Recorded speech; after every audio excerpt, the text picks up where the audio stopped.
Market 360 connect with Suraj Nair പുതിയൊരു എപ്പിസോഡിലേക്ക് എല്ലാ പ്രേക്ഷകർക്കും സ്വാഗതം.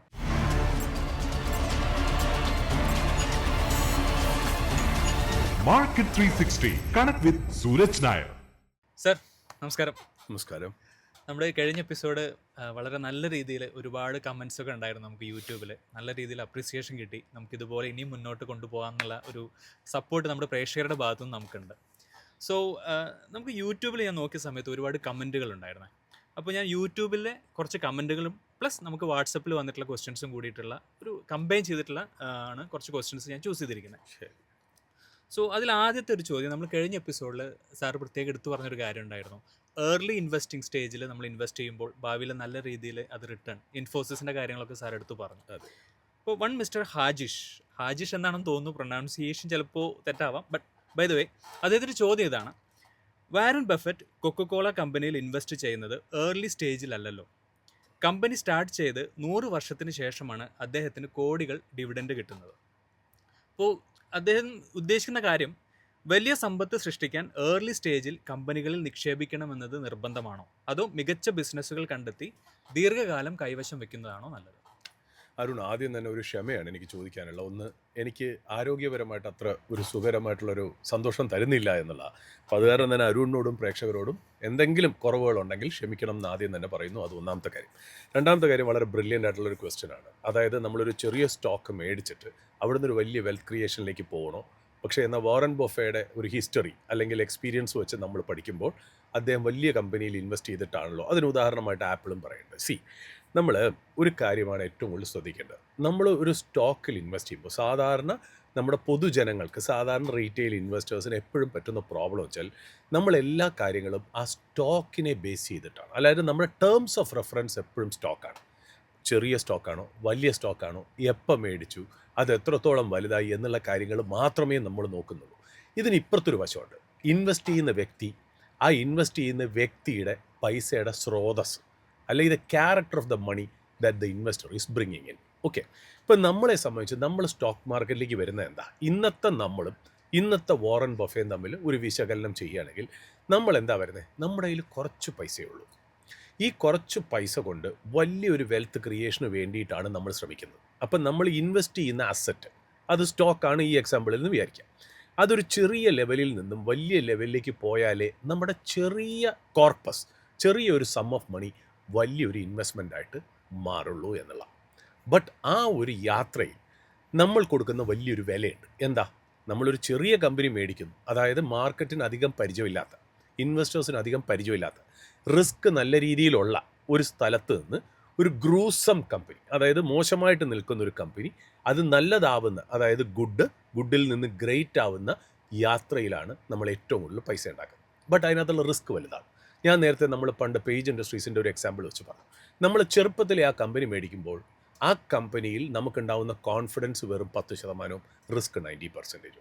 പക്ഷേ അത് പെർഫോം ചെയ്ത് വന്ന് ഒരു കാലഘട്ടം കഴിഞ്ഞ് മൾട്ടി ബാഗർ ആയതിനു ശേഷം നമ്മൾ അവിടുന്ന് പുറകിലോട്ട് നോക്കുമ്പോഴാണ് നമുക്ക് മനസ്സിലാവുന്നത്, ഇതിൽ കൂടെയാണല്ലോ നമ്മൾ പാസ് ചെയ്ത് വന്നത്.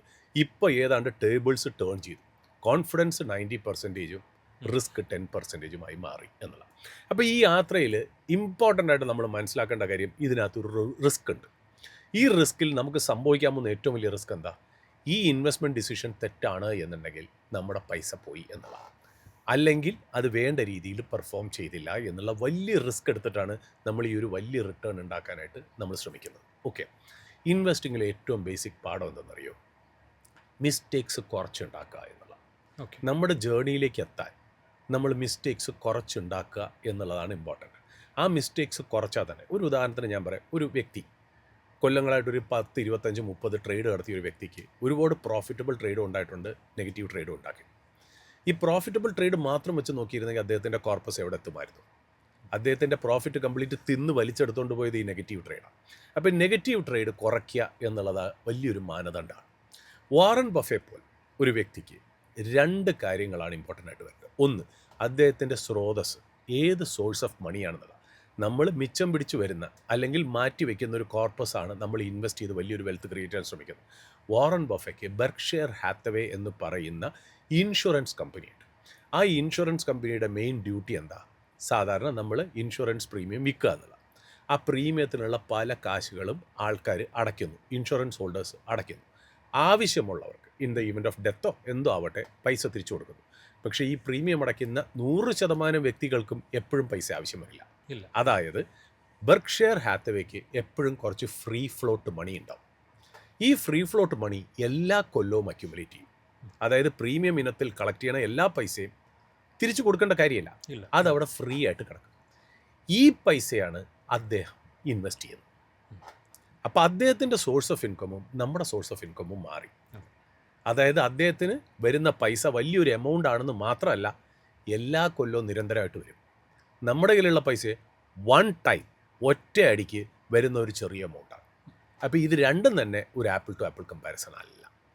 അപ്പോൾ അദ്ദേഹത്തിൻ്റെ സ്രോതസ്, അദ്ദേഹത്തിൻ്റെ സോഴ്സ് ഓഫ് മണി എന്താണ് എന്നുള്ളതാണ് ആദ്യത്തെ പ്രശ്നം. രണ്ടാമത്, വാറൻ ബഫേ റിസ്ക് എടുക്കാൻ താല്പര്യപ്പെടുന്നില്ല. അതായത് അദ്ദേഹം ഒരു സ്റ്റോക്കിൻ്റെ, ഇപ്പം ആപ്പിൾ എന്ന് പറയുന്ന കമ്പനിയാണല്ലോ എക്സാമ്പിൾ വെച്ച്, അതിൻ്റെ initial level of high growth phase, അത് എപ്പോഴാണോ വലിയതായിട്ട് ഗ്രോ ചെയ്യുന്നത് ആ ഫേസ് അദ്ദേഹം കോംപ്രമൈസ് ചെയ്യാൻ തയ്യാറാണ്. കാര്യം അദ്ദേഹം പറയുന്നത് എൻ്റെ ഈ പൈസ ഇൻഷുറൻസിൽ നിന്ന് എടുത്ത് ഇൻവെസ്റ്റ് ചെയ്യുന്ന പൈസയാണ്, അതിൽ റിസ്ക് എടുക്കാൻ ഞാൻ ഉദ്ദേശിക്കുന്നില്ല. അത് പ്രൂവ് ചെയ്യട്ടെ വലിയ കമ്പനിയാണ് എന്നുള്ള രീതിയിൽ, അത് നല്ല കമ്പനിയാണ് എന്നുള്ള രീതിയിൽ പ്രൂവ് ചെയ്തതിന് ശേഷം ഞാൻ വലിയൊരു എമൗണ്ട് ഇൻവെസ്റ്റ് ചെയ്യാൻ തയ്യാറാണ്. ചെറുതായിട്ടിരിക്കുമ്പോൾ ചെറിയ എമൗണ്ട് ഇൻവെസ്റ്റ് ചെയ്യുന്നതിനേക്കാളും വലുതായിട്ടിരിക്കുമ്പോൾ ഒരു വലിയ എമൗണ്ട് ഇൻവെസ്റ്റ് ചെയ്ത് ഡബിളാക്കുന്നതും തമ്മിൽ വ്യത്യാസമുണ്ട്. ഒരു പക്ഷേ 5 കൊല്ലം 10 കൊല്ലം എടുത്ത് നോക്കുമ്പോൾ വാറൻ ബഫേ ഉണ്ടാക്കിയതായിരിക്കും. അല്ലെങ്കിൽ ലേറ്റർ സ്റ്റേജിൽ വലിയൊരു എമൗണ്ട് ഓഫ് മണി വന്ന് എന്താ പറയുക, കനോട്ട് ഫെയിൽ എന്നുള്ള ഒരു കമ്പനിയിൽ ഇൻവെസ്റ്റ് ചെയ്യുന്ന റിട്ടേൺ ചിലപ്പോൾ നമ്മളെടുത്ത റിസ്കിനേക്കാളും ഭയങ്കര വലുതായിരിക്കും. ഉദാഹരണത്തിന് ഞാൻ പറഞ്ഞില്ലേ, നമ്മളൊരു ചെറിയ എമൗണ്ട് കൊണ്ട് 40 ടൈംസ് കയറുന്നൊരു സ്റ്റോക്ക് നമ്മുടെ കയ്യിലിരിക്കുന്നു. എന്നാൽ അതൊരു 30-35 ടൈംസ് വലുതായതിനു ശേഷം വേറൊരു വ്യക്തി വന്ന് ഇതേ സ്റ്റോക്കിൽ വലിയൊരു എമൗണ്ട് ഇൻവെസ്റ്റ് ചെയ്യണമെങ്കിൽ at the end of 40th times he might be much more richer than us because the base money that he brought in is higher. അപ്പോൾ നമ്മൾ മാർക്കറ്റിൽ നോക്കേണ്ടത് വലിയ കമ്പനി ചെറിയ കമ്പനി എന്നുള്ളതൊക്കെ രണ്ടാമത്തെ കാര്യം. നമ്മുടെ സോഴ്സ് ഓഫ് പൈസ എങ്ങനെയാണെന്നും നമ്മൾ എങ്ങനത്തെ ഇൻവെസ്റ്റർ ആണെന്നും നമ്മൾ ഇതിനു മുമ്പുള്ള ഇതിൽ പറഞ്ഞു. ഒരു മൾട്ടി ബാഗർ കണ്ടുപിടിക്കുന്നതിനേക്കാട്ടിലും ഏറ്റവും വലിയ പാട് നമ്മൾ അതിന് തയ്യാറാണോ എന്നും നമ്മുടെ മെൻറ്റാലിറ്റി അതിനനുസരിച്ച് ആക്കിയെടുക്കുക എന്നുള്ളതാണ്. അത് നമ്മൾ ആദ്യം പഠിക്കുകയാണെങ്കിൽ ഈ വാറൻ ബഫേ നമ്മളും തമ്മിലുള്ളത് കറക്റ്റ് എക്സാമ്പിൾ അല്ല എന്ന് തന്നെ നമുക്ക് തോന്നും. കാര്യം നമ്മൾ സ്റ്റോക്കുകളുടെ കണ്ണുകളിൽ കൂടെ മാത്രമേ അത് കാണുന്നുള്ളൂ. സോഴ്സ് ഓഫ് മണി എന്താണ്, ആ മണിയുടെ ഉദ്ദേശം, ആ മണി അധികം ഫെയിൽ ചെയ്യാത്ത ഒരു ഇൻവെസ്റ്റ്മെൻറ്റിലേക്ക് വരാനാണോ എന്ന് ഉദ്ദേശിക്കണേ. അതായത് നമ്മൾ പറഞ്ഞല്ലോ, ഒരു വലിയ റിട്ടേൺ ഉണ്ടാക്കുന്നെങ്കിൽ ഒന്നില്ലെങ്കിൽ റിട്ടേൺ കൂടുതൽ വേണം, multiplied by amount of money ആണ് ടോട്ടൽ വെൽത്ത് ക്രിയേറ്റ് ചെയ്യണം. നമ്മൾ ചെറിയ എമൗണ്ട് ഓഫ് മണി വലിയ റിട്ടേൺ പ്രതീക്ഷിച്ചാണ് വലിയ വെൽത്തിൽ എന്ന് പറയുന്ന ഡെഫിനിഷനിൽ പോകണം. അദ്ദേഹം നേരെ തിരിച്ചാണ് ചെയ്യണം. ചെറിയ return, too much of money, വലിയ വെൽത്ത്. ഇതാണ് അതിൻ്റെ ഡിഫറൻസ്. ഓക്കെ, മറ്റൊരു ക്വസ്റ്റ്യൻ നമുക്ക് വാട്സപ്പിൽ വന്നതാണ്. മിസ്റ്റർ ആൻ്റണി, അദ്ദേഹത്തിൻ്റെ ചോദ്യം IPO റിലേറ്റഡ് ആയിട്ടുള്ള ഒരു ചോദ്യമാണ്. IPOയിലൂടെ ലാഭമുണ്ടാക്കാൻ സാധിക്കുമോ? ഒരു IPO വാല്യുവേഷൻ കൂടുതലാണോ കുറവാണോ എന്ന് ഒരു സാധാരണക്കാരന് എങ്ങനെ ലളിതമായി മനസ്സിലാക്കാം? ഇതിനകത്ത് IPO എന്ന് പറയുന്നത് പണ്ടത്തെ കാലങ്ങളിൽ ഈ IPO കൺട്രോൾഡ് ആയിട്ടായിരുന്നു വാല്യുവേഷൻ വരുന്നത്. അല്ല, കൺട്രോളർ ഓഫ് ക്യാപിറ്റൽ ഇഷ്യൂസ് എന്ന് പറയുന്ന എന്ന് പറയുന്ന ഒരു കമ്പനിയാണ്, അല്ലെങ്കിൽ ഒരു ഇൻസ്റ്റിറ്റ്യൂഷനാണ് IPOയ്ക്ക് വേണ്ടി ഈ IPOന് പെർമിഷൻ കൊടുത്തിരുന്നത്, ഏത് രീതിയിൽ വാല്യുവേഷൻ ചെയ്യണം എന്നൊക്കെയുള്ള നിബന്ധനകൾ ഉണ്ടാക്കിയത്. ബട്ട് 1991-92 നമ്മളിപ്പോൾ മച്ച് സെലിബ്രേറ്റഡ് ആയിട്ടുള്ള ഇന്ത്യ ലിബറലൈസ് ചെയ്തു, ഗ്ലോബലൈസ് ചെയ്തു എന്നൊക്കെ പറയുന്ന ആ ഒരു കാലഘട്ടത്തിൽ കൺട്രോളർ ഓഫ് ക്യാപിറ്റൽ ഇഷ്യൂസ് സിസ്റ്റത്തിൽ നിന്ന് പോയി. എന്നിട്ടാണ് സെബി എന്ന് പറയുന്നൊരു സിസ്റ്റം വരുന്നത്. ബട്ട് സെബിയുടെ അധികാരത്തിൽ ഒരിക്കലും വാല്യുവേഷൻ ഡിറ്റർമിൻ ചെയ്യേണ്ട ഒരു ഉത്തരവാദിത്വം സെബിക്കില്ല. പ്രൊസീജിയർ കറക്റ്റാണോ എന്ന് മാത്രം അറിഞ്ഞാൽ മതി. പണ്ടത്തെ കൺട്രോളർ ഓഫ് ക്യാപിറ്റൽ ഇഷ്യൂസ് അങ്ങനെ അല്ല. അതിലും കൺട്രോൾ ഉണ്ടായിരുന്നു വാല്യുവേഷനിലും. അതായത് ഇൻവെസ്റ്റേഴ്സിന് നിങ്ങൾ കൊടുക്കുകയാണെങ്കിൽ IPO വഴി ഒരു പബ്ലിക് ഓഫർ വരുമ്പോൾ അത് നല്ല വാല്യുവേഷനിൽ കൊടുക്കണം എന്നുള്ള നിബന്ധന CCI കൺട്രോൾ ഓഫ് ക്യാപിറ്റൽ ഇഷ്യൂനുണ്ടായിരുന്നു. ബട്ട് ലിബറലൈസേഷന് വന്ന സെബിയുടെ മാൻഡേറ്റിൽ അതില്ല. അതുകൊണ്ട് സെബിയെ സംബന്ധിച്ച് ഒരു കമ്പനി ഓവർ വാല്യുവേഷനിൽ ഒരു IPO വരുമ്പോൾ അതിനെ തടയാനായിട്ട് അവർക്ക് ലീഗലി പറ്റില്ല. അഡ്വൈസ് ചെയ്യാം, റെക്കമെൻഡ് ചെയ്യാം എന്നല്ലാതെ. IPO പ്രോസസ്സ് കറക്റ്റായിട്ട് പോയോ എന്ന് മാത്രം സെബിക്ക് നോക്കിയാൽ മതി. അപ്പോൾ അടുത്ത കാലത്ത് ഇപ്പോൾ കണ്ടിരിക്കുന്ന ഒരു സാഹചര്യം എന്ന് പറയുന്നത് IPOs എല്ലാം വലിയ കാശിലാണ്, അതായത് വലിയ വാല്യുവേഷനിലാണ് ലിസ്റ്റ് ചെയ്യുന്നത്. അതായത് ഏതാണ്ട് ആ കമ്പനി അതിൻ്റെ അടുത്ത 5 കൊല്ലത്തെ 6 കൊല്ലത്തെ 10 കൊല്ലത്തെ ഫ്യൂച്ചർ ഏർണിങ്സിനെയും കൂടെ ഡിസ്കൗണ്ട് ചെയ്യുന്ന രീതിയിലുള്ള വാല്യുവേഷനിലാണ് പല കമ്പനികളും ലിസ്റ്റ് ചെയ്യുന്നത്. ഓക്കെ. അതായത് ഓവർ പ്രൈസ്ഡ് ആയിട്ടാണ് ലിസ്റ്റ് ചെയ്യുന്നത്. അപ്പോൾ ഓവർ പ്രൈസ്ഡ് ആയിട്ട് ലിസ്റ്റ് ചെയ്യുന്ന IPOയിൽ ഇനി നമ്മൾ ഫർദറായിട്ട് എന്താണ് ഉണ്ടാക്കാൻ പോകുന്നത്, അത് വളരെ കുറവായിരിക്കും എന്നുള്ളതാണ് അതിനകത്തുള്ളൊരു വിശ്വാസം. ഇപ്പോൾ സാധാരണ പല വ്യക്തികളും, എനിക്കറിയുന്ന വലിയ ഇൻവെസ്റ്റേഴ്സ് ഒന്നും IPOയിൽ അപ്ലൈ ചെയ്യാറില്ല. റൈറ്റ്. നമ്മൾ ഇന്ത്യയിൽ തന്നെ 2 ടൈപ്പ് ഓഫ് ഇൻവെസ്റ്റേഴ്സ് ഉണ്ട്. ഒന്നെന്ന് പറയുന്നത് നമ്മളെപ്പോലെ സെക്കൻഡറി മാർക്കറ്റിൽ ഇൻവെസ്റ്റ് ചെയ്യണം, അതായത് ഒരു കമ്പനി IPO വന്നു, ലിസ്റ്റ് ചെയ്തു, അവിടെ നിന്ന് മേടിക്കുന്നവരാണ് നമ്മളൊക്കെ. എന്നാൽ ഇന്ത്യയിൽ പ്രൈമറി ഇൻവെസ്റ്റേഴ്സ് ഉണ്ട്. പ്രൈമറി ഇൻവെസ്റ്റേഴ്സിൽ ആ കമ്പനി ഒന്നും അല്ലാത്ത സമയത്ത് അതിലേക്ക് പൈസ ഇട്ട് അതിനെ വലുതാക്കി അതിനെ ഒരു IPO ലെവലിൽ വരെ കൊണ്ടുവന്നൊരു പബ്ലിക് ഇഷ്യൂ നടത്തുന്ന വരെയുള്ള ആ ഒരു ജേണിയിൽ, യാത്രയിലുള്ള വലിയ വലിയ ഇൻവെസ്റ്റേഴ്സ് ഉണ്ട്. അവർക്ക് കൊടുത്തിരിക്കുന്ന മാൻഡേറ്റ് വേറെയാണ്. അവരടുത്ത് പറയണമെന്ന് വെച്ചാൽ, നിങ്ങൾ ചെറിയ രീതിയിലായിരിക്കുന്ന ഈ കമ്പനിയിൽ നിങ്ങൾ പ്രൈമറി ഇൻവെസ്റ്ററായിട്ട് വന്ന് ഞങ്ങൾക്ക് ഫണ്ട് തരികയാണെങ്കിൽ ഞങ്ങൾ കമ്പനി നടത്തി ഒരു IPO ലെവലിലേക്ക് കൊണ്ടുവന്ന് അവിടെ നിങ്ങൾക്ക് എക്സിറ്റ് തരാം. ആ എക്സിറ്റിൽ നിങ്ങൾക്ക് വലിയൊരു പ്രോഫിറ്റ് ഉണ്ടാവും. അവിടെയും ഒരു കഥയുണ്ട്. അതാണ് ഇൻ്റർവെല്ലിന് മുമ്പേ ഉള്ള കഥ. നമ്മൾ കാണുന്നത് ഇൻ്റർവെല്ലിന് ശേഷമുള്ള കഥയാണ്. നമ്മളെപ്പോലത്തെ റീറ്റെയിൽ ഇൻവെസ്റ്റേഴ്സും സാധാരണക്കാരനും സെക്കൻഡറി മാർക്കറ്റിൽ മാത്രം കളിക്കുന്നവരാണ്. നമ്മൾ ഈ വലിയ വലിയ ഫണ്ടിങ്ങിലുള്ള പ്രൈമറി ഇഷ്യൂസിൽ നമ്മൾ പങ്കെടുക്കുന്നില്ല. നമ്മൾ കാണുന്ന വലിയ വലിയ സ്പോർട്സ് പേഴ്സൺസ്, നമ്മൾ സിനിമയിൽ കാണുന്ന ബോളിവുഡ് ആക്ടേഴ്സ്, അവരൊക്കെയാണ് അവിടെ വരുന്നത്. High net worth individuals. അവർക്ക് കിട്ടുന്ന ഏറ്റവും വലിയ ബെനിഫിറ്റാണ് ഒരു IPOയിൽ കൂടി ഒരു എക്സിറ്റ് വലിയ വാല്യുവേഷനിൽ കിട്ടുക എന്ന് പറയുന്നത്. അത് കഴിഞ്ഞിട്ടുള്ള ഓവർ വാല്യുവേഷനിലാണ് നമ്മളിലേക്ക് എത്തുന്നത്. അപ്പം നമ്മളെ സംബന്ധിച്ച് നമ്മൾ IPO എന്ന് പറയുന്നത് പല ഇൻവെസ്റ്റേഴ്സും റീറ്റെയിൽ ഇൻവെസ്റ്റേഴ്സും എന്തുകൊണ്ട് ഒഴിവാക്കുന്നു വെച്ചാൽ വേറെ പ്രത്യേകിച്ച് കാരണങ്ങളൊന്നുമില്ല. IPO ഓൾറെഡി ഓവർ വാല്യുവേഷനിലാണ്. ഇനി അതിനകത്ത് എന്ത് കിട്ടാനാണ് ഇരിക്കുന്നത്? അതുകൊണ്ട് നമ്മുടെ പൈസയ്ക്ക് ഈ ഒരു ഇൻവെസ്റ്റ്മെൻറ്റ് ഫിലോസഫി സ്റ്റൈലോ നല്ലതല്ല. അതുകൊണ്ട് ഞാൻ IPO അവോയ്ഡ് ചെയ്യുന്നു. പകരം മാർക്കറ്റിൽ തന്നെ വേറെ പല നല്ല സ്റ്റോക്സും അല്ലെങ്കിൽ എന്തെങ്കിലും കാരണവശാൽ ടെമ്പററി ആയിട്ടുള്ള കാരണവശാൽ താഴെ വന്ന കമ്പനികളിൽ ഇൻവെസ്റ്റ് ചെയ്തിട്ട് അതിലൊരു വെൽത്ത് ക്രിയേഷനോ അപ്രിസിയേഷനോ ഉണ്ടാക്കാൻ പറ്റുമോ എന്ന് നോക്കുന്നു. ഇതിനകത്ത് നമ്മൾ തർക്കിച്ചിട്ട് കാര്യമില്ല. നമ്മൾ എവിടുന്ന് വരുന്നു, നമ്മുടെ പൈസ എന്താണ്, നമുക്ക് എന്താ ചെയ്യാൻ പറ്റുന്നതെന്ന് മനസ്സിലാക്കുകയാണെങ്കിൽ അതിനനുസരിച്ചുള്ള ഓപ്പർച്യൂണിറ്റി തിരഞ്ഞെടുത്ത് പോവുക. ഇനി അഥവാ നമ്മൾ വലിയ ഫണ്ടുള്ള ഒരു ഇൻവെസ്റ്ററാണ്, HNI ആണെന്നുണ്ടെങ്കിൽ നമുക്ക് പ്രൈമറി മാർക്കറ്റിലും പാർട്ടിസിപ്പേറ്റ് ചെയ്യാം. അതില്ലാത്തടത്തോളം കാലം IPO എന്ന് പറയുന്ന മാർക്കറ്റിൻ്റെ എല്ലാ ദോഷവശങ്ങളും നമ്മൾ അനുഭവിച്ച് തന്നെ മുന്നോട്ട് പോകേണ്ടി വരും. കഴിയുന്നത് അവോയ്ഡ് ചെയ്യുന്നതായിരിക്കും നല്ലത്. പിന്നെ ഒരു വ്യക്തി ചോദിച്ച പോലെ ഒരു IPO ഓവർ പ്രൈസ്ഡ് ആണോ അല്ലേ എന്നുള്ളതിന് നമ്മൾ ശരിക്കും പറഞ്ഞാൽ ഒരുപാട് ടൂൾസും ഒരുപാട് ഡേറ്റാസും വെച്ച് നമുക്ക് അതിനെ സ്വന്തമായിട്ട് കണ്ടുപിടിക്കാം. പക്ഷേ ഇപ്പോൾ അതിൻ്റെ ഒന്നും ആവശ്യമില്ല. ഒരു സാധാരണക്കാരന് 4 പത്രമോ 3-4 ആർട്ടിക്കിൾ വായിക്കുമ്പോൾ തന്നെ അത് ഓവർ വാല്യൂഡ് ആണ്, ഓവർ പ്രൈസ്ഡ് ആണെന്ന് എഴുതിയിരിക്കും. പക്ഷേ എങ്കിലും ജനങ്ങൾ അവിടെ ചെന്ന് പെടുന്നത് എന്തുകൊണ്ടെന്ന് വെച്ചാൽ ജനങ്ങൾ അതിനെയൊക്കെ അങ്ങ് മറക്കും. കാര്യം അതിൽ ആരെങ്കിലും ഒരാൾ ടാർഗറ്റ് എഴുതി വച്ചിരിക്കുന്നത് നമ്മുടെ ആ ഒരു ചിന്താശേഷിയെ അലട്ടുന്ന, അതായത് 30%, 40%, 100% കയറുന്നതാണ് എന്ന് പറയുന്ന ഫിഗർ കാണുമ്പോൾ നമ്മൾ സൈക്കോളജിക്കലി അതിൻ്റെ പുറകെ പോകും. ഈ ഓവർ വാല്യുവേഷൻ അല്ലെങ്കിൽ ഓവർ പ്രൈസ്ഡ് ആണ് എന്നുള്ള വിലയിലേക്ക്, ആ ഒരു ചിന്തയിലേക്ക് നമ്മൾ പോകത്തില്ല എന്നുള്ളതാണ് ഒരു നെഗറ്റീവ്.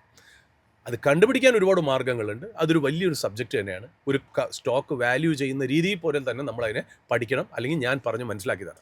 പക്ഷേ ഒരു ചെറിയ പ്രോഗ്രാമിൽ അതിന് സമയമില്ലാത്തതുകൊണ്ട് ഞാൻ മെനക്കെട്ടില്ല. ബട്ട് ഇന്ന് അത് നിങ്ങൾക്ക് അറിയാൻ വേണ്ടിയിട്ട് 1000 മാർഗ്ഗങ്ങൾ നിങ്ങളുടെ മുന്നിലുണ്ട്. അത് സാധാരണ പത്രത്തിലും വരാറുണ്ട്, ബ്രോക്കറി റിപ്പോർട്ടിൽ വരാറുണ്ട്, ന്യൂസുകളിലും വരാറുണ്ട്. ഇത് ഓവർ പ്രൈസ്ഡ് ആണോ അല്ലേ എന്നുള്ളത്. ഓക്കെ സർ, മറ്റൊരു ചോദ്യം. മിസ്റ്റർ ഡിജിത്ത്, ഇത് യൂട്യൂബിൽ കമൻ്റായിട്ട് വന്നിട്ടുള്ളതാണ്. സാറിന് ഇൻവെസ്റ്റ്മെൻറ്റ് ആൻഡ് ട്രേഡിങ്ങിൽ സംഭവിച്ചിട്ടുള്ള തെറ്റുകൾ, ട്രേഡിംഗ് ഒരു പക്ഷേ സാർ അത്രയും പ്രൊമോട്ട് ചെയ്യുന്നൊരു കാര്യമല്ല എന്ന് സാറ് പലപ്പോഴും പറയാറുണ്ട്. എങ്കിലും ഇനീഷ്യൽ സ്റ്റേജിൽ ചിലപ്പോൾ എന്തെങ്കിലും തെറ്റുകൾ സംഭവിച്ചിട്ടുണ്ടാവാം, അല്ലെങ്കിൽ തെറ്റായ സ്റ്റോക്ക് സെലക്ഷൻ കാരണം എന്തെങ്കിലും സംഭവിച്ചിട്ടുണ്ടാവാം. അപ്പോൾ ഇതിനെക്കുറിച്ച് പറയാമോ? അതിൽ നിന്നും ഞങ്ങൾക്ക് എന്തെങ്കിലുമൊക്കെ പഠിക്കാൻ പറ്റിയാലോ എന്നാണ് അദ്ദേഹത്തിൻ്റെ ഒരു ചോദ്യം. അതിനോടൊപ്പം മിസ്റ്റർ അനിൽ, ഇതും ഒരു യൂട്യൂബ് കമൻറ്റാണ്. സാറിന് ഇപ്പോൾ പേജ് ഇൻഡസ്ട്രീസ് പോലെയുള്ള കമ്പനികളിൽ ഇൻവെസ്റ്റ് ചെയ്തിട്ട് ലാഭമുണ്ടാക്കിയ കാര്യങ്ങളെക്കുറിച്ച് പറയാറുണ്ട്. അപ്പോൾ അദ്ദേഹത്തിൻ്റെ ചോദ്യം, നഷ്ടങ്ങളും വന്നിട്ടുണ്ടാവുമല്ലോ, so please talk about that also. ഇതിൽ 2 രീതിയിൽ ഇതിനെ കാണാം. ഡിജിത്ത് എന്ന് പറയുന്നത് നമ്മുടെ ഓപ്പണിംഗ് അവേഴ്സ് സ്ഥിരമായിട്ട് കാണുന്ന ഒരു നമ്മുടെ പ്രേക്ഷകനാണെന്ന് തോന്നുന്നു. നമ്മളെ അന്വേഷിച്ച് എനിക്ക് തോന്നുന്നു കോയമ്പത്തൂരിൽ നിന്ന് ഇവിടെ വരെ വന്നതായിട്ട് ഉള്ള ഡിജിത്ത് ആണോ എന്ന് എനിക്കറിയില്ല. അങ്ങനെയാണെങ്കിൽ ഡിജിത്തിനോട് എൻ്റെ ഒരു ഹലോ. ഓക്കെ. പിന്നെ എനിക്ക് പറയാനുള്ളൊരു വേറൊരു കാര്യം, ഇതിനകത്ത് 2 രീതിയിൽ അപ്രോച്ച് ചെയ്യാം. എൻ്റെ സക്സസ് പറയുന്നതുകൊണ്ട് ഒരാൾക്ക് ഗുണമുള്ളൂ, എൻ്റെ മിസ്സസ് പറയുന്നതുകൊണ്ട് യാതൊരു പ്രോബ്ലവും ഇല്ല. അതായത് ഒരു ഗുണവും വേറൊരാൾക്ക് കിട്ടത്തില്ല. എൻ്റെ മിസ്സസ് ഏതാണെന്ന് അറിയാമെന്നുള്ളതല്ലാതെ വേറെ അതിനകത്ത് ഗുണമൊന്നുമില്ല. ബട്ട് ഈവൻ ദെൻ ഞാൻ എന്തൊക്കെയാണോ നമ്മുടെ ഓപ്പണിംഗ് അവേഴ്സോ അല്ലെങ്കിൽ നമ്മൾ ഈ ചാനൽ വഴി നമ്മുടെ എല്ലാ പ്രോഗ്രാം വഴി പ്രേക്ഷകരോട് കമ്മ്യൂണിക്കേറ്റ് ചെയ്യാൻ ശ്രമിക്കുന്നത്, അതെല്ലാം നിങ്ങൾക്ക് പോസിറ്റീവായിട്ട് തോന്നണമെങ്കിലും എൻ്റെ നെഗറ്റിവിറ്റിയിൽ നിന്ന് സംഭവിച്ച കാര്യങ്ങളാണ് പറയുന്നത്. ഓക്കെ. അതായത് എനിക്കതിന് സെപ്പറേറ്റ് ആയിട്ട് ഒരു ചാപ്റ്റർ എഴുതേണ്ട കാര്യമില്ല. ഞാൻ നിങ്ങളോട് പോസിറ്റീവായിട്ട് ഇതൊക്കെയാണ് നല്ലത് എന്ന് പറയുന്നത് എൻ്റെ നെഗറ്റീവ് സംഭവിച്ച എൻ്റെ മറ്റൊരു വശമാണ്. അതുകൊണ്ട് രണ്ടിനും എനിക്ക് ഒരേ ഒരു വശമേ ഉള്ളൂ. ഒരു ബുക്ക് പേജ് തുറന്നു വെച്ചാൽ അതിൻ്റെ ഇടതുവശവും വലതുവശവും ഇത് തന്നെയാണ്. അത് ഞാൻ എന്തൊക്കെയാണ് നിങ്ങൾ ചെയ്യണം അല്ലെങ്കിൽ ചെയ്യരുത് എന്ന് പറഞ്ഞിരിക്കുന്നത് എൻ്റെ അനുഭവങ്ങളിൽ നിന്ന് പറയുന്ന, എൻ്റെ തെറ്റുകളിൽ നിന്നുള്ളത് പറയുന്നത്.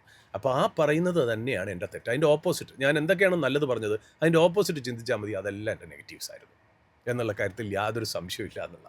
അപ്പോൾ നെഗറ്റീവ്സ് എല്ലാവർക്കും സംഭവിക്കും. പിന്നെ അത് സൂരജ് എന്ന് പറയുന്ന ഒരു വ്യക്തിക്കോ ഡിജിത്ത് എന്ന് പറയുന്ന വ്യക്തിയോ എന്നുള്ളതല്ല.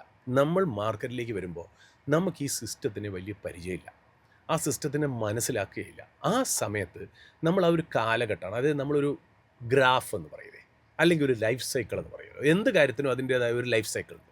അതിൻ്റെ ഫ്രഷ്നെസ് ഉണ്ട്, അതിൻ്റെ പഴക്കമുണ്ട്, അതിൻ്റെ കാലത്തിൽ വരുന്ന മാറ്റങ്ങൾ അതിലൊക്കെ സംഭവിക്കും.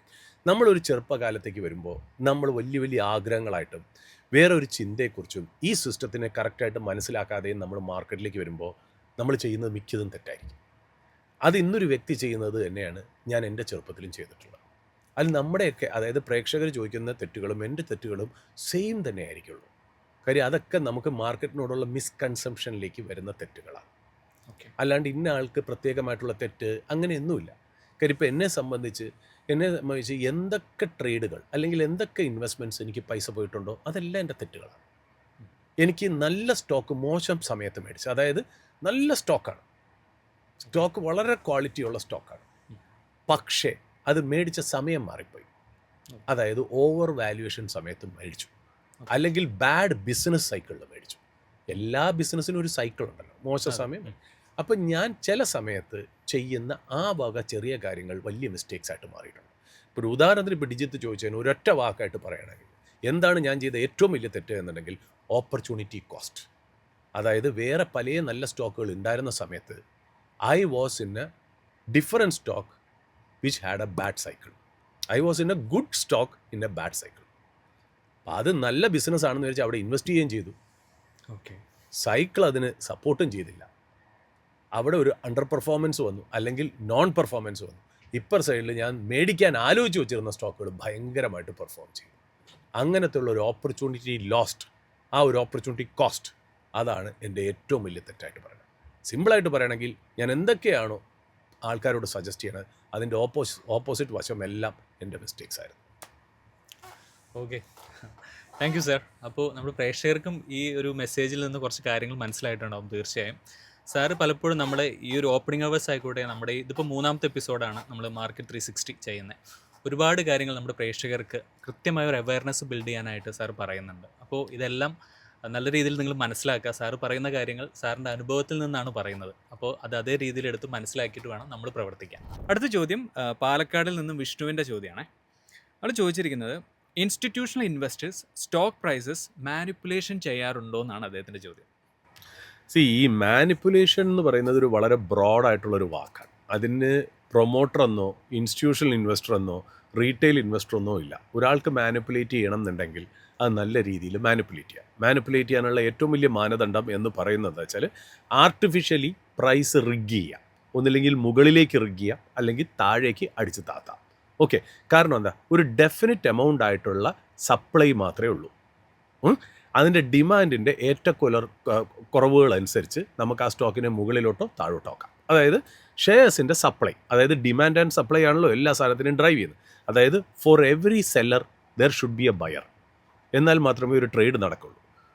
മനസ്സിലായോ? അങ്ങനെയാണ് ഒരു ട്രേഡ് നെഗോഷിയേറ്റഡ്. അപ്പോൾ ആ സെല്ല് ചെയ്യുന്ന സപ്ലൈക്ക് അനുസരിച്ചുള്ള ഡിമാൻഡ് വരുന്ന ഒരു സിസ്റ്റമാണ്, അങ്ങനത്തെ ഒരു പ്രൈസ് ഡിസ്കവറി മെക്കാനിസമാണ് സ്റ്റോക്ക് മാർക്കറ്റ് എന്ന് പറയുന്നത്. ആ സ്റ്റോക്ക് മാർക്കറ്റിൽ നമുക്ക് ഒരു സ്റ്റോക്കിനെ മാനിപ്പുലേറ്റ് ചെയ്ത് മുകളിലോട്ടോ താഴോട്ടോ ആക്കാൻ പറ്റുമെന്ന് വെച്ചാൽ ഡെഫിനിറ്റ് എമൗണ്ട് ഓഫ് സപ്ലൈ ഉണ്ട്, അതിന് ഡിമാൻഡ് വെച്ചിട്ട് നമുക്ക് ചെയ്യാൻ പറ്റും എന്നുള്ളതാണ്. ഇന്ത്യൻ മാർക്കറ്റിൽ എന്തുകൊണ്ട് മാനിപ്പുലേഷൻ കൂടുന്നു എന്ന് വെച്ചാൽ, സാധാരണ ഒരു കമ്പനിക്ക് 100 ഷെയർ ഉണ്ടെന്ന് വിചാരിക്കുക. ലിസ്റ്റ് ചെയ്തിരിക്കുന്ന സ്റ്റോക്ക് മാർക്കറ്റിലുള്ള കമ്പനിക്ക് ടോട്ടൽ 100 ഷെയർ ആണെന്ന് വിചാരിക്കുക. ഇന്ത്യയിലെ പൊതുവെയുള്ളൊരു നെഗറ്റീവും പോസിറ്റീവും അത് തന്നെയാണ് കേട്ടോ. അതായത് ഇന്ത്യ കൂടുതലും ഫാമിലി ഓറിയൻറ്റഡ് ബിസിനസ്സുകളാണ്. അതായത് ഉദാഹരണത്തിന് എന്താണ്ട് ഈ പറയുന്ന പോലെ ഏതെങ്കിലും ഒരു വലിയ ഫാമിലി അല്ലെങ്കിൽ പ്രൊമോട്ടറിൻ്റെ ഗ്രൂപ്പ്, പ്രൊമോട്ടറിൻ്റെ റിലേറ്റീവ്സ് എല്ലാവരും കൂടെ ചേർന്ന് ഈ 100 ഷെയറിൻ്റെ 50%, 60%, 70-75% ഇവർ തന്നെ ഹോൾഡ് ചെയ്യുന്നു. അപ്പോൾ പ്രൊമോട്ടർ ഗ്രൂപ്പ് തന്നെ ഏതാണ്ട് ഈ ഔട്ട്സ്റ്റാൻഡിങ് ഷെയർസിൻ്റെ ടോട്ടൽ, അതായത് ടോട്ടൽ കമ്പനി ഷെയർസിൻ്റെ 70%, 50%-ഓളം ഹോൾഡ് ചെയ്യുന്നു. അതിൻ്റെ അർത്ഥം എന്താ? അത്രയും ഷെയർസ് ലോക്ക്ഡ് ആണ് എന്നുള്ള. അതായത് അതൊരു ദിവസം നമ്മളൊരു സ്റ്റോക്ക് മാർക്കറ്റ് തുറക്കുമ്പോൾ നമ്മളൊരു സ്റ്റോക്കിൻ്റെ പ്രൈസ് മൂവ്മെൻറ്റ് കാണുന്നില്ലേ, അതിനകത്ത് ഇത്രയും ബയേഴ്സ് ഇത്രയും സെല്ലേഴ്സ് എന്നൊക്കെ കാണുമ്പോൾ കഴിവതും ഓൺ എ ഗിവൺ ഡേ ആ പ്രൊമോട്ടേഴ്സിൻ്റെ ആ 50%, അല്ല 60%, 70-75% ഷെയർസ് ട്രേഡ് ചെയ്യപ്പെടുന്നില്ല കഴിവതും ദിവസം. ചില ദിവസങ്ങളിൽ പ്രൊമോട്ടേഴ്സ് സെല്ല് ചെയ്യുന്നുണ്ട്, ബൈ ചെയ്യുന്നുണ്ട്, അത് വേറെ കാര്യം. ഞാൻ പറഞ്ഞാൽ ഓൺ എ ഗിവൺ ഐഡിയൽ കണ്ടീഷനിൽ അവരുടെ ഷെയർസ് ലോക്ക്ഡായിട്ട് മാത്രം നിൽക്കുന്നു. അപ്പോൾ ഉദാഹരണത്തിന് ഒരു കമ്പനിക്ക് 100 ഷെയർ ഉണ്ടെന്ന് വയ്ക്കാം, പ്രൊമോട്ടറിന് 75% ഷെയർ ഉണ്ടെന്ന് വയ്ക്കാം. അപ്പോൾ 75 shares is locked and not available for trading. ഈ 25 ഷെയർസ് മാത്രമേ ഒരു ദിവസം ട്രേഡ് ചെയ്യുന്നുള്ളൂ. അതിനെയാണ് നമ്മൾ മാർക്കറ്റിൽ ഫ്രീ ഫ്ലോട്ട് എന്ന് പറയുന്നത്. ഫ്രീ ഫ്ലോട്ട് എന്ന് പറഞ്ഞാൽ അതിൻ്റെ അർത്ഥം പ്രൊമോട്ടർ ഗ്രൂപ്പ് മാറ്റിവെച്ചുകൊണ്ടുള്ള ബാക്കിയുള്ള ഷെയർസിനെയാണ് നമ്മൾ ഫ്രീ ഫ്ലോട്ട് എന്ന് പറയുന്നത്. ഫ്രീ ഫ്ലോട്ട് എന്നതിനെ വിളിക്കാൻ കാര്യം വെച്ചാൽ ഇതെപ്പോൾ വേണമെങ്കിലും ട്രേഡ് ചെയ്യപ്പെടാം. അതൊരു റീറ്റെയിൽ ഇൻവെസ്റ്റർ ആയിക്കോട്ടെ, ഡൊമസ്റ്റിക് ഇൻവെസ്റ്റർ ആയിക്കോട്ടെ, ഫോറിൻ ഇൻസ്റ്റിറ്റ്യൂഷൻ ഇൻവെസ്റ്റർ ആയിക്കോട്ടെ, മ്യൂച്വൽ ഫണ്ട് ആയിക്കോട്ടെ, ഹൈ നെറ്റ് വർത്ത് ഇൻഡിവിജ്വൽ ആയിക്കോട്ടെ, ആരോ ആയിക്കോട്ടെ, ഇത് ഒരു ദിവസം സെല്ല് ചെയ്യാനുള്ള ചാൻസസ് വളരെ ഹൈ ആണ്. ഓൺ കണ്ടീഷൻ ദാറ്റ് പ്രൊമോട്ടർ വിൽക്കുന്നില്ല, അവിടെ തന്നെ വയ്ക്കുന്നു. അപ്പോൾ ഈ ഫ്രീ ഫ്ലോട്ട് എന്ന് പറയുന്ന 25% മാത്രമേ ഒരു ദിവസം ആ കൗണ്ടറിൽ ട്രേഡ് ചെയ്യപ്പെടുന്നുള്ളൂ. അപ്പം നമുക്ക് ആ കമ്പനിയുടെ ഷെയർസ് മാനിപ്പുലേറ്റ് ചെയ്യാൻ എളുപ്പമാണ്. കൂടുതൽ പൈസ കൊണ്ടുവന്ന് നമ്മളും അതിനകത്തൊരു 5-10% സ്റ്റേക്ക്, ഈ 25% ഉണ്ടല്ലോ, 25 നമ്പർ ഓഫ് ഷെയർസ് ട്രേഡ് ചെയ്യുന്നുണ്ടല്ലോ, അതിൽ തന്നെ ഒരു ബൾക്ക് ക്വാണ്ടിറ്റി നമുക്ക് അമുക്കി പിടിക്കുകയാണെങ്കിൽ നമുക്കിതിൻ്റെ പ്രൈസിനെ എങ്ങനെ വേണമെങ്കിലും മാനിപ്പുലേറ്റ് ചെയ്യാൻ പറ്റും. അതാണ് ഈ മാനിപ്പുലേഷൻ്റെ ഒരു ബേസിക് ആയിട്ടുള്ള സ്ട്രക്ചർ. ഇന്ത്യൻ മാർക്കറ്റിലെ ഒരു പ്രത്യേകത എന്ന് വെച്ചാൽ നമുക്ക് ഫ്രീ ഫ്ലോട്ട് വളരെ കുറവായി, അതായത് ഹൈ പ്രൊമോട്ടർ ഹോൾഡിംഗ് ഉള്ള ഒരു രാജ്യമാണ് ഇന്ത്യ, അല്ലെങ്കിൽ ഇന്ത്യയിൽ ലിസ്റ്റ് ചെയ്തിരിക്കുന്ന പല കമ്പനീസും. ഒരു എക്സാമ്പിൾ കൂടി ഞാൻ പറയണമെങ്കിൽ, വളരെ ചെറിയ ഇക്വിറ്റി ബേസാണ് ഇന്ത്യൻ സ്റ്റോക്ക് മാർക്കറ്റിലുള്ള. വളരെ ചെറിയ ഒരു ഇക്വിറ്റി ബേസും വളരെ ഹൈ പ്രൊമോട്ടർ ഹോൾഡിങ്ങുമാണ്. അതായത് നമ്പർ ഓഫ് ഷെയർസും കുറവാണ്, ആ ചെറിയ നമ്പർ ഓഫ് ഷെയർസിൽ, കുറവ് നമ്പർ ഓഫ് ഷെയർസിൽ പ്രൊമോട്ടറിൻ്റെ ഹോൾഡിങ്ങും വളരെ കൂടുതലാണ്. അത് കാരണം തന്നെ ഫ്രീ ഫ്ലോട്ട് കുറവാണ്. എന്നാൽ നമ്മളിതിപ്പോൾ US മാർക്കറ്റ്, ഒരു ഡെവലപ്ഡ് മാർക്കറ്റായിട്ട് കമ്പയർ ചെയ്ത് നോക്കുമ്പോൾ അവിടെ ഇക്വിറ്റി ബേസ്, അതായത് നമ്പർ ഓഫ് ഷെയർസും വലുതാണ്, പ്രൊമോട്ടർ ഹോൾഡിംഗ് എന്ന് പറയുന്നത് കുറവുമാണ്, ഫ്രീ ഫ്ലോട്ട് കൂടുതലാണ്. കാര്യം US നമ്മൾ നോക്കുകയാണെങ്കിൽ ഈ ഫാമിലി പ്രൊമോട്ടർ എന്ന് പറയുന്ന ഒരു കൺസെപ്റ്റ് തന്നെ വളരെ കുറവാണ്. അവിടെ ഒരു ഷെയറിലെ ഏറ്റവും വലിയ ഷെയർ ഹോൾഡർ മാക്സിമം 16%, 17% അങ്ങനെയൊക്കെ ഹോൾഡ് ചെയ്യുന്ന ഒരു രീതിയാണ് സാധാരണ കാണുന്നത്. അതായത് കൂടുതലും pension funds, endowment funds, university funds, institutional investors, അവരെല്ലാവരും കൂടെ ചേർന്നാണ് ഒരു കമ്പനി ഹോൾഡ് ചെയ്യുന്നത്. റൈറ്റ്. അപ്പോൾ അതിനകത്ത് ഫ്രീ ഫ്ലോട്ട് വളരെ കൂടുതലാണ്. അപ്പോൾ അതിനകത്ത് കുറച്ചുകൂടി എഫിഷ്യൻ്റ് ആയിട്ടുള്ള പ്രൈസ് ഡിസ്കവറി മെക്കാനിസം നടക്കും. ഇവിടെ അവൈലബിലിറ്റി ഓഫ് ഷെയർസ് കുറയുമ്പോഴാണ് ഈ പ്രോബ്ലം വരുന്നത്. അപ്പോൾ US ഈ പറയുന്ന പോലെ മാനിപ്പുലേഷൻസ് ഉള്ള സാധ്യത കുറവാണ്. അവിടെ കമ്പനികളെ ഡ്രൈവ് ചെയ്യുന്നത് ഇങ്ങനെയാണ്, അതായത് കമ്പനി ഓൺ ചെയ്യുന്നത് കംപ്ലീറ്റ് ഷെയർ ഹോൾഡേഴ്സാണ്. അതിലേറ്റവും വലിയ ഷെയർ ഹോൾഡർ 15%, 16%, 20, 22 അങ്ങനെയൊക്കെ മാക്സിമം വരുള്ളൂ. അത് പെൻഷൻ ഫണ്ടാവാം, എൻഡോമെൻറ്റ് ഫണ്ടാവാം, യൂണിവേഴ്സിറ്റി ഫണ്ടാവാം, എന്ത് വേണേലും ഒരു ഇൻസ്റ്റിറ്റ്യൂഷണൽ ഇൻവെസ്റ്റർ ഉണ്ടാവും. അയാളുടെ കൂടെ റീറ്റെയിൽ ഇൻവെസ്റ്റേഴ്സ്, കുറേ ഹൈ നെറ്റ് വർത്ത് ഇൻവെസ്റ്റേഴ്സ് എല്ലാവരും കൂടെ ഉണ്ട്. അവരെല്ലാവരും കൂടെ ഒരു ഷെയർ ഹോൾഡേഴ്സായി മാറുന്നു. അവർ വോട്ട് ചെയ്ത് ഒരു ബോർഡ് ഓഫ് ഡയറക്ടേഴ്സിനെ ഉണ്ടാക്കുന്നു, കമ്പനിയുടെ ഡയറക്ടർ ബോർഡ്. ആ ഡയറക്ടർ ബോർഡ് ഒരു മാനേജ്മെൻറ്റിനെ അപ്പോയിൻ്റ് ചെയ്യുന്നു. ആ മാനേജ്മെൻറ്റാണ് കമ്പനി നടത്തുന്നത്. ഇവിടെയും അതേ സെറ്റപ്പ് തന്നെയാണ്. ബട്ട് ബോർഡ് ഓഫ് ഡയറക്ടേഴ്സിൽ കൂടുതലും പ്രൊമോട്ടേഴ്സിൻ്റെ ആൾക്കാരായിരിക്കും. എന്തുകൊണ്ട്? പ്രൊമോട്ടേഴ്സിൻ്റെ ഷെയർ ഹോൾഡിംഗ് കൂടുതലുള്ളതുകൊണ്ട്. അപ്പോൾ മാനിപ്പുലേഷൻ എന്ന് പറയുന്നത് ആർക്ക് വേണമെങ്കിലും ചെയ്യാം. അതിന് മാനദണ്ഡം ഫ്രീ ഫ്ലോട്ടിൻ്റെ നല്ലൊരു ശതമാനം ഹോൾഡ് ചെയ്ത് വച്ചിട്ട് അത്രയും സപ്ലൈ സിസ്റ്റത്തിൽ കുറച്ചിട്ട് ഡിമാൻഡിനെ മാനിപ്പുലേറ്റ് ചെയ്യുന്നതാണ് മാനിപ്പുലേഷൻ. അതൊരു ഇൻസ്റ്റിറ്റ്യൂഷണൽ ഇൻവെസ്റ്ററും ചെയ്യാം, വലിയൊരു നെറ്റ്വർത്ത് ഉള്ള ഒരു ഇൻഡിവിജ്വൽ ഇൻവെസ്റ്ററും ചെയ്യാൻ പറ്റും. മാനിപ്പുലേഷൻസ് ചെയ്യാറുണ്ടോ എന്ന് ചോദിച്ചാൽ ചെയ്യാറുണ്ട്, ചെയ്ത ചരിത്രങ്ങളുണ്ട്. അത് ഇൻസ്റ്റിറ്റ്യൂഷണൽ ഇൻവെസ്റ്ററും ചെയ്തിട്ടുണ്ട്, ഇൻഡിവിജ്വൽ ഇൻവെസ്റ്ററും ചെയ്തിട്ടുണ്ട്, group of investors, cartels, operators എന്നൊക്കെ പറയുന്ന ആൾക്കാരുണ്ട്. അതെല്ലാവരും കൂടെ ചേർന്ന് ചെയ്യുന്ന ഒരു സവിശേഷതയാണ് ഈ പറയുന്ന പോലെ ഉള്ള ഒരു ഇഷ്യൂ എന്ന് പറയുന്നത്. അതൊക്കെ കൂടുതലും ഇന്ത്യയിൽ ലാർജ് ക്യാപ്പിലും അല്ല ഹൈ ക്വാളിറ്റി മിഡ് ക്യാപ്പിലൊന്നും അല്ല, ലോവർ ലെവലിലേക്ക് വന്ന് വളരെ ചെറിയ കമ്പനികൾ, ചെറിയ ഇക്വിറ്റി ബേസുള്ള ഹൈ പ്രൊമോട്ടർ ഹോൾഡിംഗ് ഉള്ള കമ്പനികളിലായിരിക്കും കൂടുതലും ചെയ്യുന്നത്. പലപ്പോഴും ഇത് ചെയ്യുന്നത് പ്രൊമോട്ടറിൻ്റെ അറിവോടുകൂടിയും അവരെ ഉൾപ്പെടുത്തിയുമാണ് സാധാരണ ഇത് ചെയ്യാറൊക്കെ ഉള്ളത്.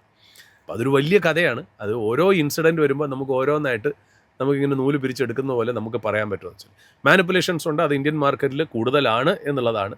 പിന്നെ രണ്ടാമത് എന്ന് പറഞ്ഞ് മറ്റുള്ള മാർക്കറ്റിൽ ഇല്ല എന്നല്ല, എല്ലായിടത്തും ഈ കഥയുണ്ട്. ഇവിടുത്തെ one of the way to manipulate എന്താണെന്നുള്ളത് ഞാൻ കുറച്ചുകൂടി ഒന്ന് എക്സ്പ്ലെയിൻ ചെയ്തു മാത്രം. അടുത്ത ചോദ്യം പ്രദീപാണ് ചോദിച്ചിരിക്കുന്നത് ഫ്രം ബാംഗ്ലൂർ. അദ്ദേഹത്തിൻ്റെ ചോദ്യം, what is the craziest advice you have seen a influencer give online? വളരെ ഒരു വേറൊരാളുടെ ഒരു അധികാര പരിധിയിൽ നിൽക്കുന്ന ഒരു കാര്യത്തിനെ കമൻറ്റ് ചെയ്യുക എന്ന് പറയുന്നത് നല്ലൊരു ലക്ഷണമായിട്ട് ഞാൻ കണക്കാക്കുന്നില്ലെങ്കിലും ഈ ക്രേസിയസ്റ്റ് അഡ്വൈസ് എന്ന് പറയുന്നില്ലേ, അതിൽ ക്രേസി എന്നുള്ള വേർഡ് മാറ്റി വയ്ക്കുന്നതിനേക്കാളും അഡ്വൈസ് തന്നെയാണ് ഏറ്റവും ക്രേസി ആയിട്ടുള്ള കാര്യം. അതായത് നമ്മൾ ഒരാൾ, ഇപ്പം ഞാൻ ഒരു ഇൻഫ്ലുവൻസറോ ഒരു വ്ളോഗറോ അല്ലെങ്കിൽ ഒരു ചെറിയൊരു എക്സ്പ്ലെയിനർ വീഡിയോ ചെയ്യുന്ന ഒരാളോ എന്തിനാണ് ഞാനൊരു വീഡിയോ ചെയ്തിടുന്നത്? ആ വീഡിയോ ചെയ്യുന്നിടുന്നതിൽ ഒരു സ്റ്റോക്ക് അഡ്വൈസ് കൊടുക്കുന്നതിൻ്റെ ഉദ്ദേശം എന്താണ്? പ്രത്യേകിച്ച് സെബി അല്ലെങ്കിൽ മാർക്കറ്റ് റെഗുലേറ്ററോ ഗവൺമെൻറ്റോ അങ്ങനെ ചെയ്യാൻ പാടില്ല, പബ്ലിക് സ്റ്റേറ്റ്മെൻറ്റ്സ് അങ്ങനെ ചെയ്യാൻ പാടില്ല എന്ന് വളരെ ക്ലിയറായിട്ട് പറഞ്ഞിരിക്കുമ്പോൾ ഒരാൾ അങ്ങനെ പറയുന്നതിൻ്റെ ഉദ്ദേശം എന്താണ്? ആ പറയുന്ന ആൾക്ക് ലൈസൻസ് ഉണ്ടോ? ഇനി ഇല്ലെങ്കിൽ എന്തുദ്ദേശത്തിലാണ് അത് പറയുന്നത്? അദ്ദേഹത്തിന് വെസ്റ്റഡ് ഇൻട്രസ്റ്റ് ആയിട്ടുള്ളൊരു സ്റ്റോക്ക് അടിച്ചു പൊക്കാൻ വേണ്ടിയിട്ട് നാട്ടുകാരെ കൊണ്ട് മേടിപ്പിക്കുന്നതാണോ? കാര്യം കൂടുതൽ ആൾക്കാർ ഒരു ഷെയർ മേടിക്കുമ്പോഴാണല്ലോ ഷെയർ കയറിപ്പോകുന്നത്. അതിന് വേണ്ടിയിട്ടുള്ള പരിപാടിയാണോ? അയാൾക്ക് നിങ്ങളോടുള്ള കമ്മിറ്റ്മെൻറ്റ് എന്താണ് എന്നുള്ള ഒരുപാട് കാര്യങ്ങൾ അതിനെ ചുറ്റിപ്പറ്റിയുണ്ട്. അപ്പോൾ ഞാൻ പൊതുവേ ഇപ്പം നമ്മുടെ പ്രോഗ്രാമുകളിലും പലരും സ്റ്റോക്ക് റെക്കമെൻഡ് ചെയ്യണമെന്ന് പറഞ്ഞ് നോക്കുമ്പോൾ നമ്മൾ പറയാറുണ്ട് നമ്മളൊരു ജേർണലിസ്റ്റാണ്, നമുക്കൊരിക്കലും അത് പറയാൻ പാടില്ല. ഒന്ന്. രണ്ടാമത്തെ, ഒരു ഇൻവെസ്റ്റർ നമ്മൾ പറഞ്ഞു കൊടുത്താലും ആ ഒരു ഐഡിയയിൽ അവർ കാശ് ഉണ്ടാക്കാൻ പോകുന്നില്ല. കാര്യം വെച്ചാൽ ബോറോഡ് കൺവിക്ഷൻ, വേറൊരാളുടെ ഒരു ഐഡിയയിൽ നമുക്ക് മൂന്നാമതൊരാൾക്ക് കാശ് ഉണ്ടാക്കാൻ വളരെ ബുദ്ധിമുട്ടാണ്. പിന്നെ എത്തിക്കലി ആൻഡ് റെഗുലേറ്ററി വൈസ് നമ്മളത് റെക്കമെൻഡ് ചെയ്യാൻ പാടില്ല താനും. അപ്പം നമ്മളെ കൊണ്ട് ചെയ്യാൻ പറ്റുന്ന ഏറ്റവും നല്ല കാര്യം ഇൻവെസ്റ്ററിനെ എഡ്യൂക്കേറ്റ് ചെയ്യുക, പഠിപ്പിച്ചെടുക്കുക, നമുക്ക് പറ്റിയ തെറ്റുകളും നന്മകളും ഒക്കെ അവർക്ക് പറഞ്ഞു കൊടുക്കുക, അതിൽ നിന്നും അവരൊരു ഇൻവെസ്റ്റിംഗ് ഫ്രെയിംവർക്കും ഫിലോസഫി ഉണ്ടാക്കുക എന്നുള്ളതാണ് നമ്മൾ ചെയ്യുന്നത്. അപ്പോൾ ഈ ചോദ്യത്തിന് വളരെ ട്രിക്കി ക്വസ്റ്റ്യനാണ്. ക്രേസിയസ്റ്റ് ആയിട്ടുള്ളത് എന്ന് പറയുമ്പോഴത്തേനും ഒന്നാമത് ഞാൻ ഈ ഇൻഫ്ലുവൻസേഴ്സിൻ്റെ, with all respect and humility, അവർക്കെല്ലാവർക്കും വിവരമുള്ളവരാണ്, ബ്രില്യൻ്റ് ആയിട്ടുള്ളവരായിരിക്കാം. ഞാൻ ഈ വീഡിയോസ് ഒന്നും ഒതുക്കും കാണാത്തതുകൊണ്ട് എനിക്ക് അതിനകത്ത് എന്താണ് അവർ പറയുന്നതെന്ന് എനിക്കറിയില്ല. പൊതുവേ ഞാൻ ഇങ്ങനത്തെ കാര്യങ്ങളൊന്നും എൻ്റർടൈൻ ചെയ്യില്ല. അത് മലയാളി ആയാലും ശരി, നോർത്ത് ഇന്ത്യൻ ആയാലും ശരി, ഫോറിനർ ആണെങ്കിലും ശരി, ഞാൻ എൻ്റേതായ രീതിയിൽ വന്നു, എൻ്റേതായിട്ടുള്ള വഴി തെളിയിച്ചു, എൻ്റേതായ രീതിയിലുള്ള തെറ്റുകൾ കാരണം ഞാൻ പഠിച്ച് മുന്നോട്ട് വന്ന ഒരു വ്യക്തിയായതുകൊണ്ട് ഞാൻ ഇതിനെയൊന്നും വകവയ്ക്കാറില്ല എന്നുള്ള. അതുകൊണ്ട് എൻ്റെ മുന്നിൽ ഇൻഫ്ലുവൻസറോ അങ്ങനത്തെ ഒരു കാര്യങ്ങളൊന്നും എൻ്റെ ശ്രദ്ധയിൽ പെടാറില്ല. ക്ഷമിക്കണം, ഈ ചോദ്യത്തിന് പെർഫെക്റ്റ് ആയിട്ടുള്ള ചോദ്യം വരില്ല. പക്ഷേ ഞാൻ എപ്പോഴും പറയുന്നത് വെച്ചാൽ നിങ്ങളും ആരും അങ്ങനത്തെ ഒരു അഭിപ്രായം എടുത്ത് മുന്നോട്ട് പോകരുത്, ചോദിക്കുകയും ചെയ്യരുത്. പറ്റുമെങ്കിൽ നിങ്ങൾ നിങ്ങളുടേതായ സ്വഭാവത്തിനനുസരിച്ച് ഒരു കാര്യം ചെയ്ത് മുന്നോട്ട് പോകുന്നതായിരിക്കും നല്ലത് എന്ന് ഞാൻ എളിമയോടുകൂടി ഞാനിതിന് പറയുന്നു എന്നല്ലാതെ എനിക്കത് വേറെ ഏത് രീതിയിലാണ് ആൻസർ ചെയ്യേണ്ടതെന്ന് എനിക്കറിയില്ല.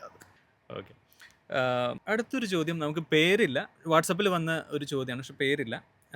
അദ്ദേഹം ചോദിക്കുന്നത്, ഒരു സാധാരണ ഇൻവെസ്റ്റർക്ക് പണം നഷ്ടപ്പെടുത്താൻ കാരണമാകുന്ന ഏറ്റവും അപകടകരമായ ഹ്യൂമൻ ബയാസ് ഏതാണ്? അതിനെ എങ്ങനെ മറികടക്കാം?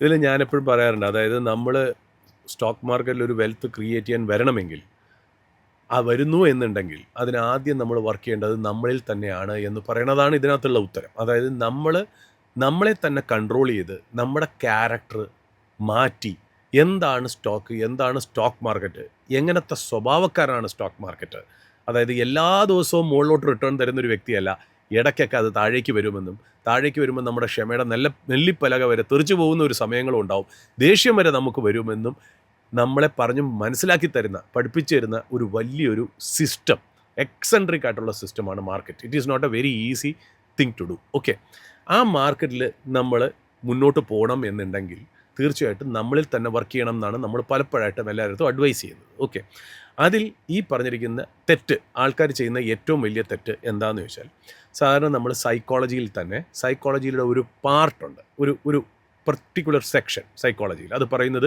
ബിഹേവിയറൽ ഫിനാൻസ് എന്നാണ്. ഈ behavioural finance is A part of A psychology എന്ന് പറയുന്ന ഒരു ലാർജർ സബ്ജക്റ്റ്.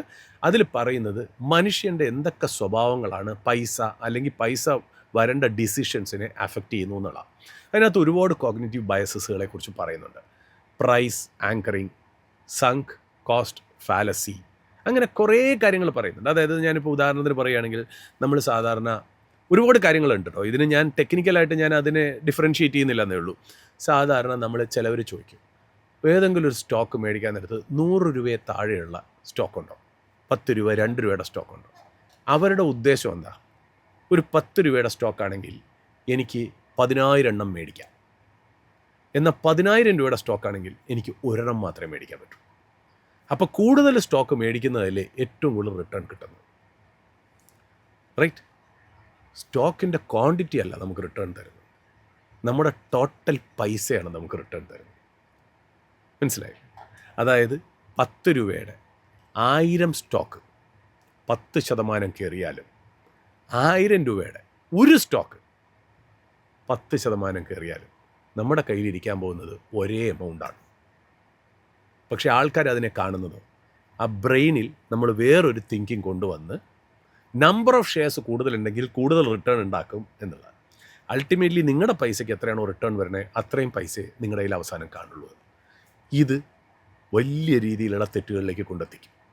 അപ്പം നമ്മൾ പെന്നി സ്റ്റോക്കുകളിൽ ചെന്നപ്പെട്ട് നല്ല സ്റ്റോക്കുകൾ മേടിക്കാതെ, അയ്യോ ഒരു സ്റ്റോക്കിൻ്റെ വില, ഞാനത് പലരും കേട്ടിട്ടുണ്ട്, നമ്മൾ ഏതെങ്കിലും സ്റ്റോക്ക് വേണമെങ്കിൽ ഞാൻ ഇതാണ് മേടിക്കുന്നത് പറയുമ്പോൾ ആ സ്റ്റോക്കിൻ്റെ വില 4,000 ചില്ലാൻ 5,000 രൂപയില്ല, അത് മേടിച്ചിട്ട് എന്തെങ്കിലും കിട്ടുമോ? 5 രൂപയുടെ വല്ല സ്റ്റോക്ക്. അങ്ങനത്തെ ഒരു മിസ്റ്റേക്ക്, സൈക്കോളജിക്കൽ മിസ്റ്റേക്ക് ആൾക്കാർക്ക് പറ്റും. അതേപോലെ ഒരുപാട് മിസ്റ്റേക്സ് ജനങ്ങൾക്ക് പറ്റും. അതിന് സൈക്കോളജിയിൽ പല ഡെഫിനിഷൻസും തന്നിട്ടുണ്ട്. പല യൂണിവേഴ്സിറ്റികളും ഇതിനെ ബേസ് ചെയ്ത് സ്റ്റഡിയും എക്സ്പെരിമെൻസും ഭയങ്കര സ്റ്റോറീസൊക്കെ ചെയ്തതായിട്ടൊക്കെ വന്നിട്ടുണ്ട്. എങ്കിലും ഞാൻ എപ്പോഴും മാർക്കറ്റിൽ കാണുന്ന ഏറ്റവും വലിയ ബയസ്, ഒന്നെന്ന് പറയുന്നത് ഇത്, 2 എന്ന് പറയുന്നത് ഫോമോ, ഫിയർ ഓഫ് മിസ്സിങ് ഔട്ട്. അതായത് ഇന്നിനി ഈ സ്റ്റോക്ക് മേടിച്ചില്ലെങ്കിൽ ജീവിതത്തിൽ ഒരിക്കലും ഇത് മേടിക്കാൻ പറ്റൂല എന്നുള്ളൊരു തോന്നൽ വരാറുണ്ട്. അയ്യോ അതങ്ങ് കയറി അങ്ങ് പോവുകയാണ് എന്നുള്ളത്. അപ്പം നമ്മൾ പുറകെ കയറി പിടിച്ച് ഇത് വീണ്ടും മുകളിലേക്ക് പോവും. പിന്നെ അത് കഴിഞ്ഞ് അത് പൊട്ടുമ്പോഴത്തേക്കും നമുക്ക് ഭയങ്കരമായിട്ടൊരു വെൽത്ത് ലോസ് അതിനകത്ത്, അല്ലെങ്കിൽ മണി ലോസ് അതിനകത്തേക്ക് വരാറുണ്ട്. ഫോമോ എന്ന് പറയുന്നത്, അതായത് ഫിയർ ഓഫ് മിസ്സിങ് ഔട്ട്, ഇനി മേടിച്ചില്ലെങ്കിൽ ഇത് കിട്ടത്തേയില്ല ജീവിതത്തിൽ എന്ന് പറഞ്ഞ് ഒരു സാധനത്തിനെ അതിനെത്ര വില കൊടുത്തും പുറകെ പോയി മേടിക്കുന്ന ഒരു സിറ്റുവേഷനുണ്ട്. അത് വലിയൊരു രീതിയിലൊരു മിസ്റ്റേക്കാണ് എന്നുള്ളത്.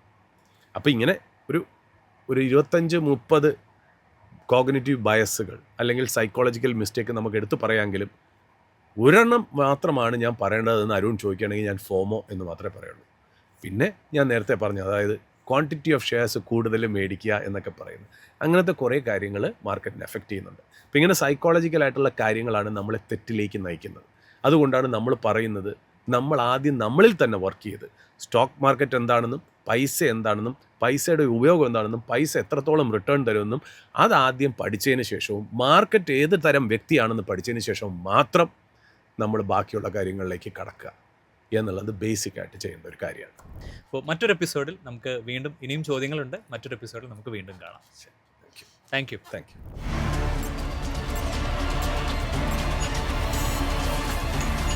Market 360 Connect with Suraj Nair. എളുപ്പത്തിൽ സമ്പാദ്യം വളർത്താം. ഇന്ന് തന്നെ മൈഫിൻ TV ആപ്പ് ഡൗൺലോഡ് ചെയ്യൂ.